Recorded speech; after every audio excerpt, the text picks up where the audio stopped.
আমি এখন মুক্ত, আমি এখন স্বাধীন। এটা স্বাধীন দেশে আমি স্বাধীন নাগরিক একজন।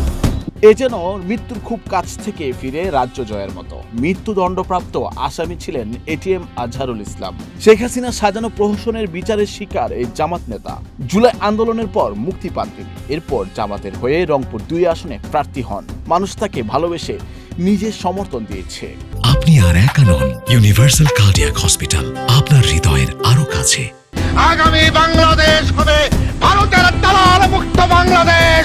আগামী বাংলাদেশ হবে আধিপত্যবাদ মুক্ত বাংলাদেশ। রংপুর 2 আসনে বিজয়ী হয়েছেন জামাত প্রার্থী নির্যাতিত নেতা এটিএম আজহারুল ইসলাম। আসনটির 137টি কেন্দ্রে তিনি দাঁড়িপাল্লা প্রতীকে মোট 1,39,680 ভোট পেয়েছেন।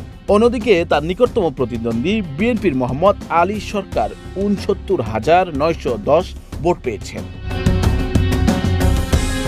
জামাতে ইসলামের সাবেক ভারপ্রাপ্ত secretary general ATM Azharul Islam 2012 সালের 21শে আগস্ট মানবতা বিরোধী অপরাধের অভিযোগে গ্রেপ্তার হয়েছিলেন। এরপর 2014 সালের 30শে ডিসেম্বর মানবতা বিরোধী অপরাধের মামলায় তাকে মৃত্যুদণ্ড দেয় আন্তর্জাতিক অপরাধ ট্রাইব্যুনাল। এরপর গত 27শে মে মানবতা বিরোধী অপরাধের মামলায় এটিএম আজহারুলকে মৃত্যুদণ্ড থেকে খালাস দিয়ে রায় ঘোষণা করেন সুপ্রিম কোর্টের আপিল বিভাগ। এরপর 28শে মে এটিএম আজহারুল ইসলাম কারাগার থেকে মুক্তি পান।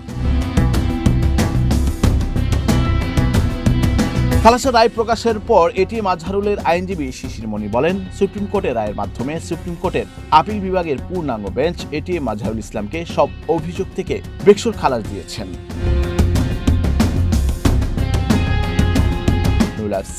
বৈশাখী সংবাদ।